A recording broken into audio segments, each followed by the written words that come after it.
Okay, hello and welcome everybody to today's special webinar budget edition for 2012 and the impact that it's going to have on the self-managed super fund sector and the superannuation sector in more general terms. As is always the case with these sessions, from a housekeeping perspective, the attendees are muted for the session. And you do have the ability to obviously type questions to me on the screen if you have anything from today's session. The presentation slides will be made available after this session on the SMSF Academy website, and the recording will also be available to watch again at some point in the future. We will spend about half an hour or so today looking at some of the key changes that have impacted the sector. A lot of it has been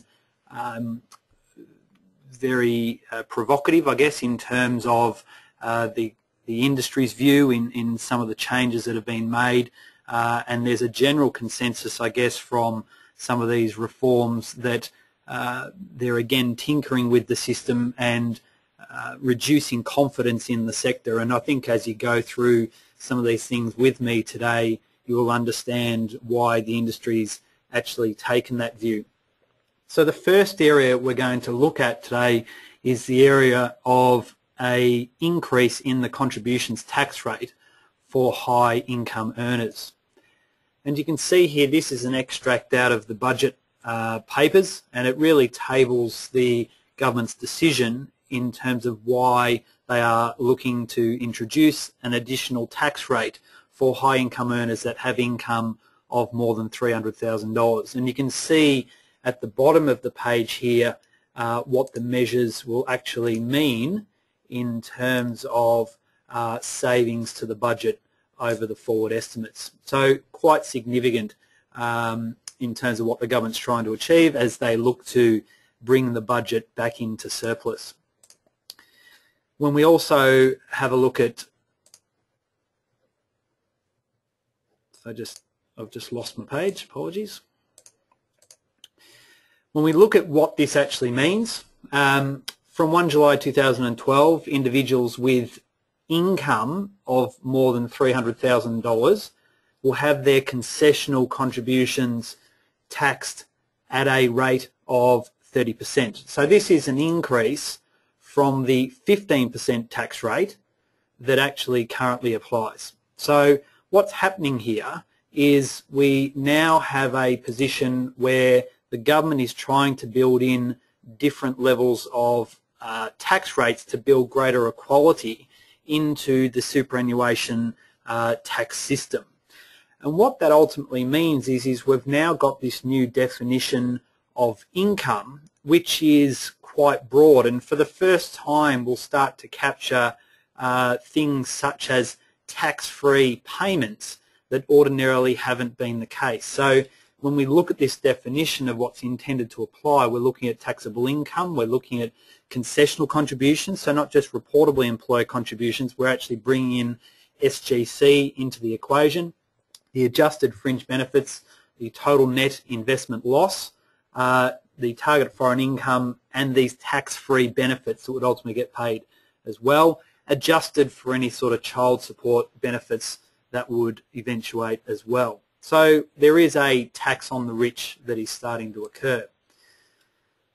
What the government has also announced in respect to this area that is if an individual's income is less than the $300,000 threshold, but the inclusion of their concessional contributions actually pushes them over this threshold, that 30% tax rate will only apply to the excessive amount.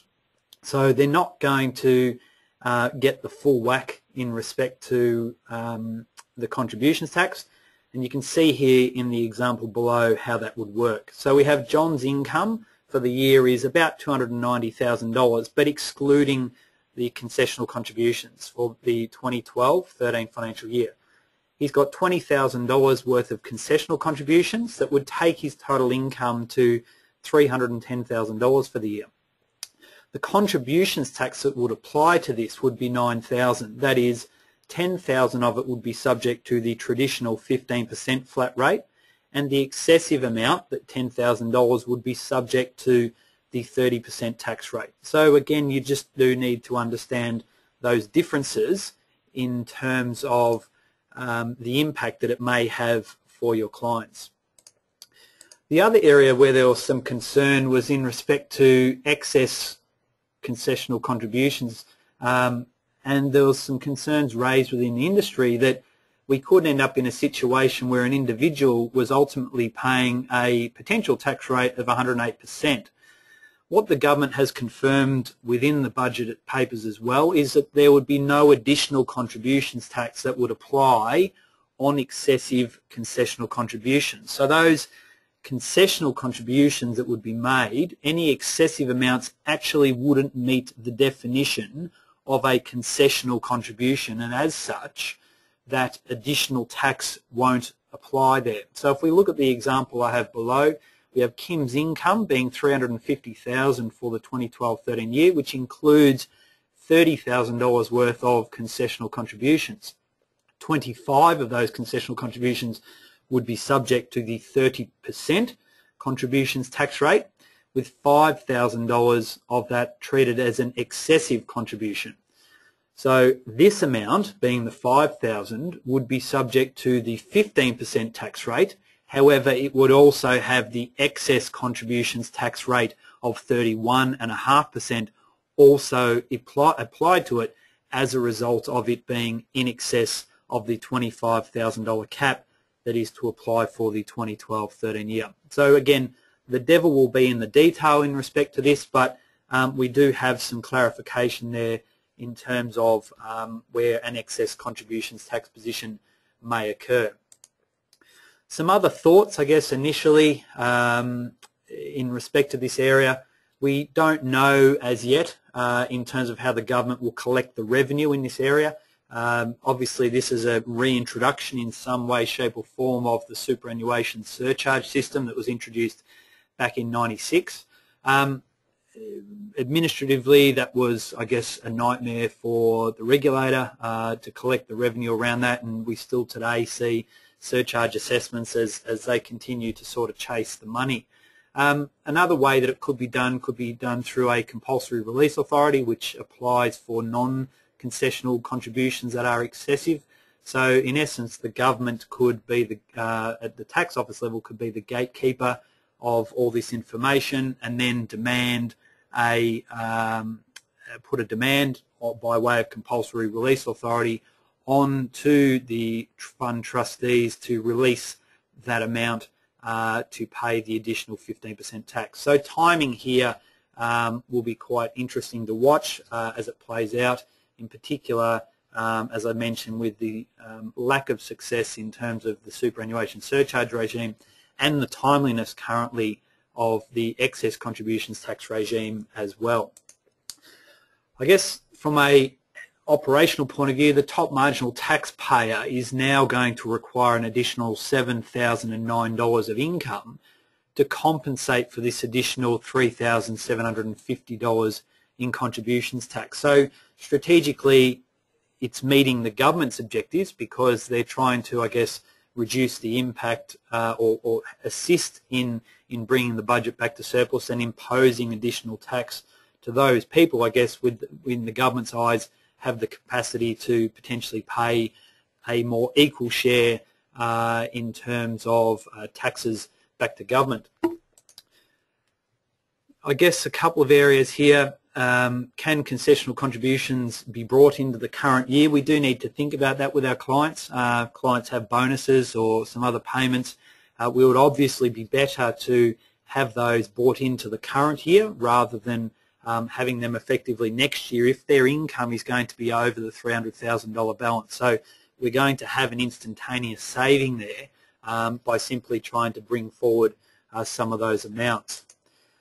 If people are looking to use contribution reserving strategies, this shouldn't have any impact because from the point of view of taxation at the fund level, the taxation would actually apply in the current year. It's the allocation for excess contributions tax purposes that would go into the following year.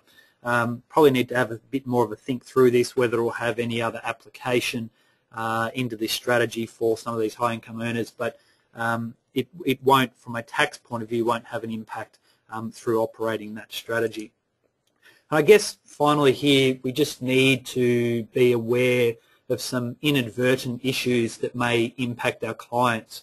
And I use one example here around a re-contribution strategy, and where someone is aged 60 or more, and in essence it is a tax-free payment that will come out of the superannuation system, that will form part of the income definition if those individual, or if that individual I should say, is going to be making concessional contributions back into the fund. So they may be in a position where they may have unrestricted money to be able to take out, or it could be in the form of a transition to retirement income stream or something, but there could be amounts that could trigger them above, and if they're actually tipping contributions back in, maybe to reduce a capital gains tax bill or so forth, you do need to understand and manage the fact that that tax-free amount could end up meaning that that client may end up with a 30% tax bill on the contribution that's gone back into the fund as a concessional amount. So that's the main area, and we knew that that was sort of leaked prior to government, the government announcing the budget, or the budget last night, I should say. The other one which caught a few people by surprise has been the decision to defer the extension on the concessional contribution caps. We know that government has been struggling with this since May of 2010 and has been part of the superannuation roundtable, the first meeting this year, to try and resolve this. And the industry had been pushing for, I guess, a $35,000 cap to apply rather than this layer of complexity that this is ultimately going to deliver. You can see here that the government's decision is to defer the start date on those that can make an additional $25,000 or more in concessional contributions over and above whatever the concessional cap will be. And this is going to provide, again, some significant savings to the budget of about $1.5 billion based on the forward estimates again. This deferral, obviously this is a proposed higher contribution cap for those 50 and above, and the fact that it will now mean that we don't start this regime until the 14-15 financial year. This means that all taxpayers are now going to be subject to a $25,000 concessional contribution limit for the 12-13 and the 13-14 financial years. And if you think back as to when Simpler Super was introduced, we were talking about $100,000 as a concessional contribution for someone over the age of 50. So this is a significant drop in terms of someone being able to build on their retirement savings using superannuation, and I guess to some extent, which is why there's the level of frustration that's occurring within the industry.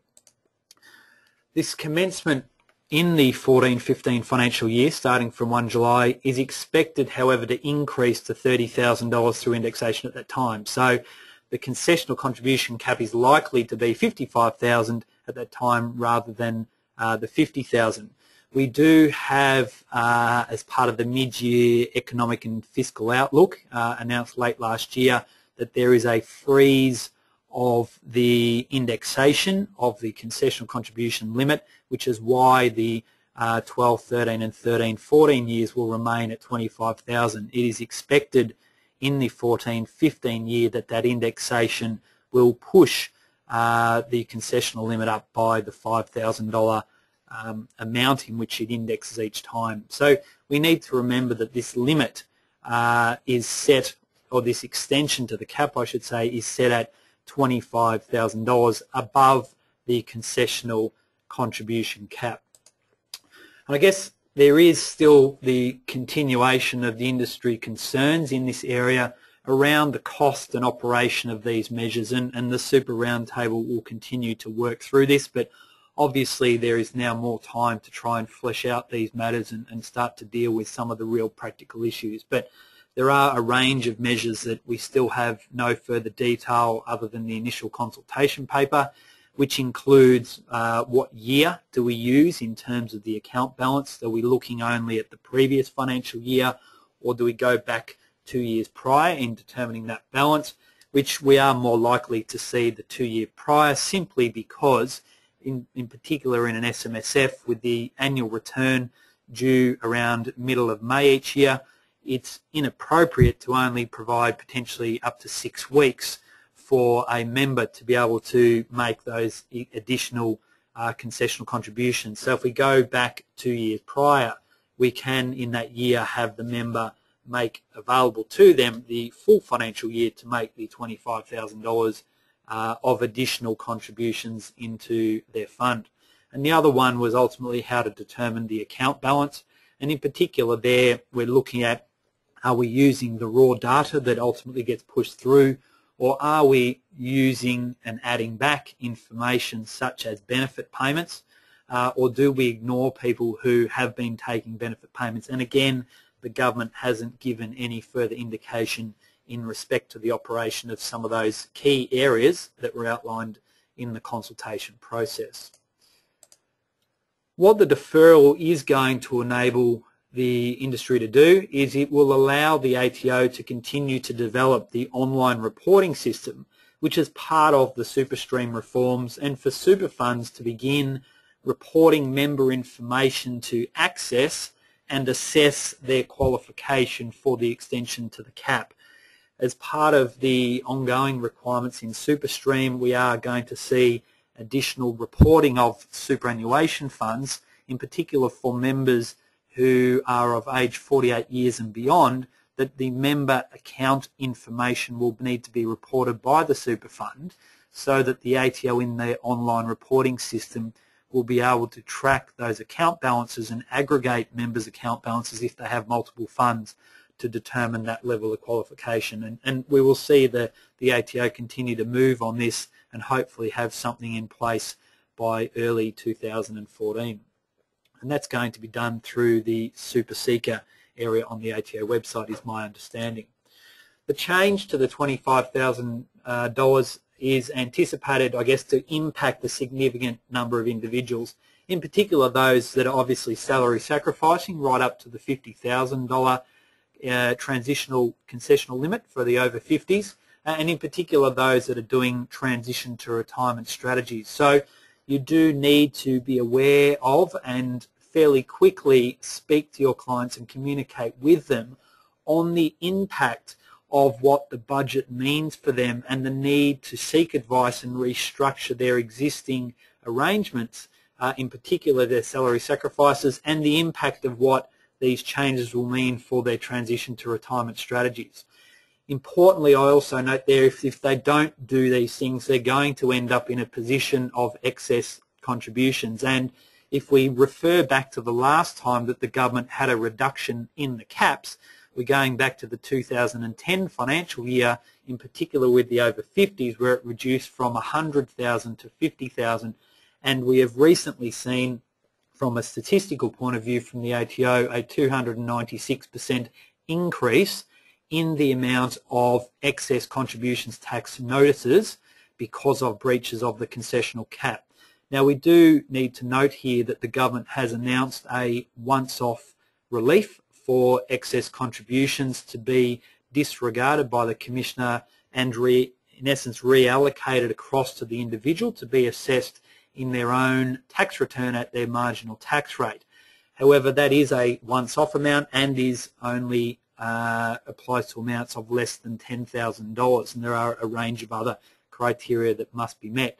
So whilst there is some level of fallback there, we do need to make sure, if we're working in the advice space, that we are adequately talking to our clients and communicating some of these key issues, because if we're not doing that, we may be exposing ourselves from an advice point of view in terms of any future excess contributions tax problems that our clients may have.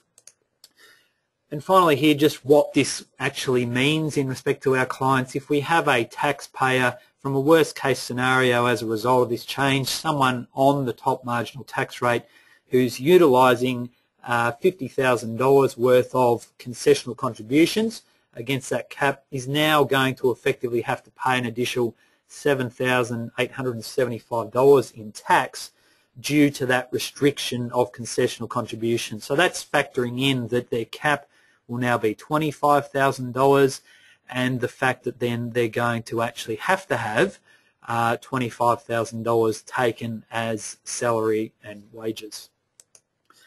So I guess here, as a general comment, I would still look to focus on strategies to target this threshold for our clients. Even though we have a deferral in terms of the time frame, I don't think it should stop the focus on trying to strategize with your clients to allow for the primary breadwinner to have account balances that can be maintained and retained under the $500,000 mark. So we can look at strategies in an SMSF, more generally contribution splitting.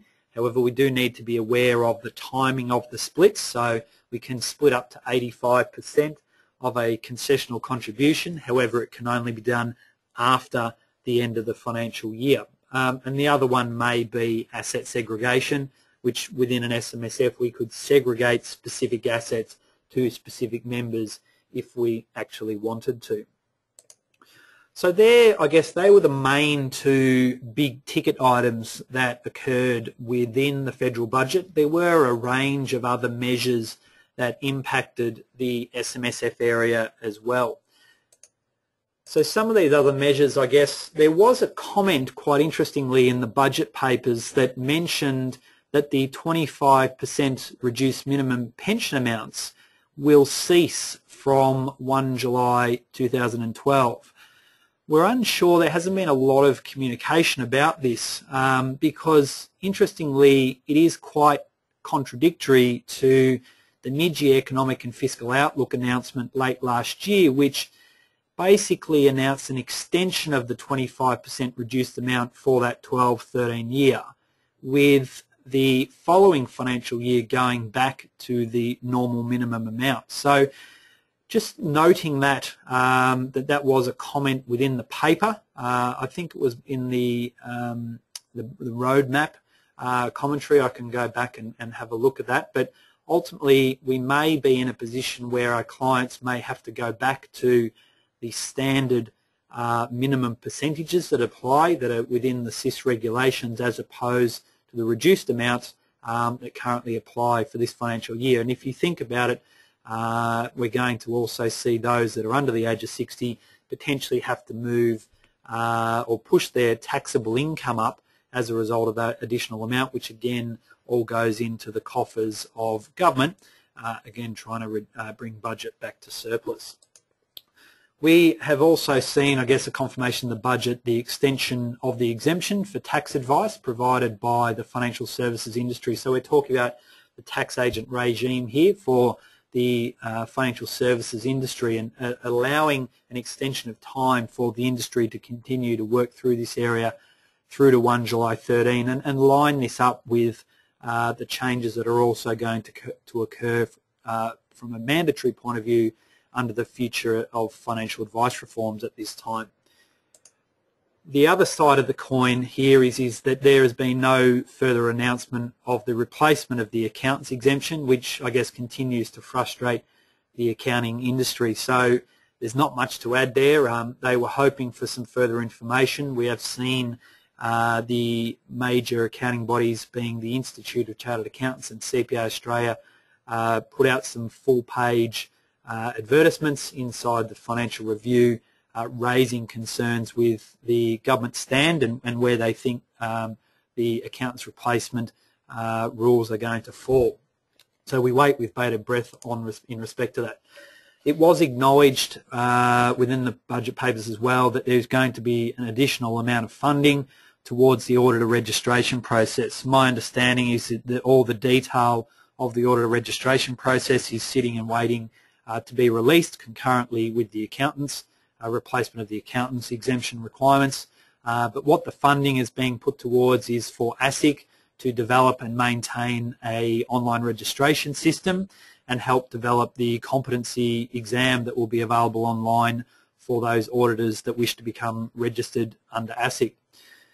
They have stated that the auditors will be able to start registering from 31 January 2013, and that the ATO, who will be the police in respect to the operation of SMSF auditors in this area, additional funding has been provided to them, and where they find breaches of compliance requirements by approved auditors, they will then be referred to ASIC, who will be able to make a decision on disqualifying them from being an approved auditor. We need to remember, I guess, just in concluding today's session, that whilst these changes have occurred in the budget, we've been, I guess, quite critical in respect to some of the reforms and I guess the short-sightedness that the government has taken in respect to some of these areas.